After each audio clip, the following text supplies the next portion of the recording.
2% tax on the world's richest. It's the main idea from the host of the G20 summit currently taking place in Brazil, a gathering of the world's biggest economies, a group that represents 80% of global gas emissions. Brazilian President Lula da Silva says he wants the summit to focus on climate change and on poverty in the world. His proposals for how to address those issues, however, are facing immediate resistance, notably from Argentina. To tell us more, here's our correspondent. Combating global hunger and poverty, transitioning to clean energies and sustainable development, and reforming the institutions of global governance. Those are the three top priorities for discussion for Brazil and President Lula as they host the G20 summit here in Rio de Janeiro. And to help with those first two issues, President Lula is going a step further by suggesting a 2% minimum tax on the world's super rich, which is estimated to generate around $250 billion per year in the fight against poverty and the climate crisis.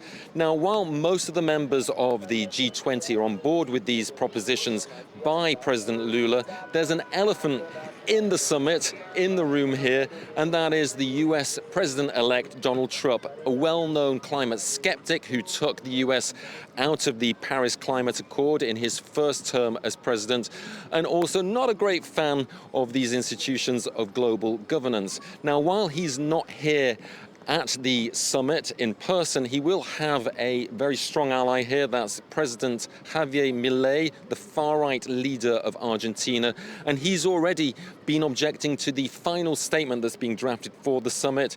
He's objecting to the 2% minimum tax for the super rich. He wanted it taken out. It will stay in the final statement. However, now there will be a reference to Argentina's objection to it. On the run-up to the summit, activists in Brazil were want to show their support of that call from Lula to help the hungry. Rachel Griffiths has that story. 733 empty plates on Copacabana Beach, symbolising the 733 million people around the world who went hungry last year, according to the United Nations. Activists are calling for more to be done. The aim of this public act is to demand that the public authorities attending G20 here in Rio de Janeiro make a swift commitment to eradicating hunger. It coincides with the G20 summit Brazil is hosting this year. The goal is to increase awareness and take action to reduce hunger and poverty in the coming years. It's also hoped that the alliance could help in the fight against world hunger. I think we have a unique opportunity right now, led by President Lula at the G20, the Global Alliance for Hunger. It provides an instrument, a tool for these countries to come together, and from there, bring a set of public policies that will be able to finance and support the fight against hunger around the world. According to the World Health Organization, food insecurity and malnutrition are worsening due to inflation, conflict, and climate change. These issues are being exacerbated by growing inequality worldwide. Well, that G20 summit is happening at the same time as the International Conference on Climate Change. There, talks have stalled over the financing to developing countries to adapt to our warming world. Our over-reliance on fossil fuels, our use of plastics, travel methods, deforestation, overconsumption, the main causes of greenhouse gas emissions are well known to us. But what about the things we do a lot of that might seem more insignificant, unimportant, but which have a huge impact? I'm thinking about our emails, our WhatsApp messages, anything really online, in fact, as behind all that are huge data warehouses with huge carbon footprints. To take a closer look at that, we can speak now to lecturer in computer science and artificial intelligence at Loughborough University, Andrea Soltoggio. Thanks so much for your time and being with us. Can I start by asking you, do you think this COP29, do you think that digital pollution is on the agenda for people? Good morning. Thanks for having me. Yeah, I have seen some of the results, and I was pleased to see that for the first time the digital pollution is now on the agenda and is being talked about, but it's very early stages, I should say. Just being put on the agenda. Give us an idea then of, how dirty is it, this digital pollution? What are we talking? Does it compare to cars? Does it compare to cows? How big a percentage of the problem is it? It is fairly big. Estimates look at 2 to 3% of global CO2 emissions.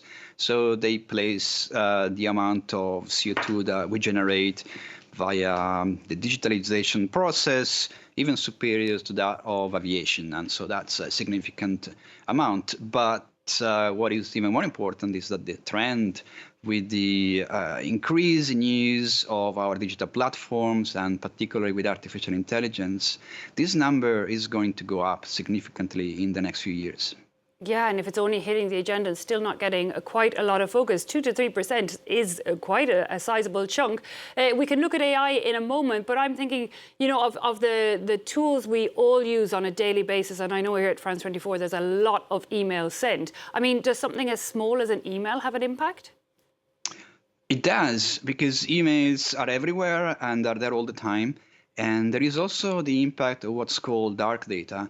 That is data that is not accessed anymore. So if we have a large amount of storage, it could be emails, it could be photos, it could be anything that we don't use anymore. They nevertheless uses energy. Ah, so I think I'm a very guilty person then. Like not deleting, not clearing our inboxes is actually a big part of the problem.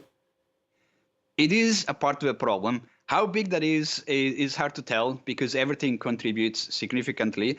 What we're trying to do is to create a culture where we look at what are all possible parts of the problems. And so definitely some of the data that we generate and we don't think about it is actually responsible for some of the CO2 emissions. Yeah, especially when it's not, as you say, active data like that. When it's an email we mightn't even have opened that's just sitting there for years in some of my cases. But you've motivated me to go up and clear that inbox.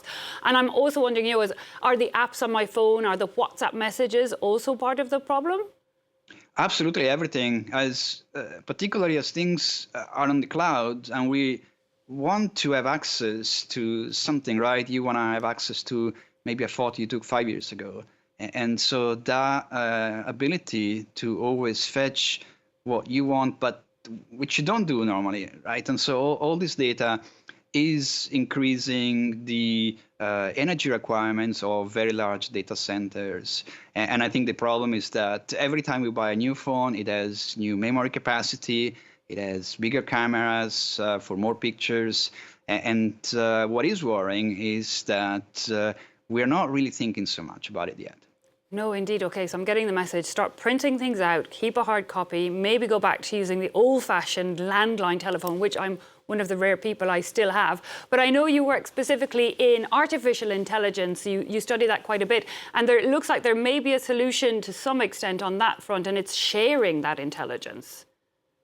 Right. And I think you also made a point when saying, oh, should we go back? Overall, digitalization is contributing to studying ways to reduce CO2 emissions. And artificial intelligence is an example because artificial intelligence allows us to optimize processes that will reduce CO2 emissions. But at the same time, it also uses energy. And this energy is increasing significantly. As we all know, AI has been in the headlines for a while now, and we have more and more powerful tools. These tools use a lot of energy. And is there any way to reduce that energy? Because as you say, we're not really going to go backwards when it comes to AI or new technologies, are we?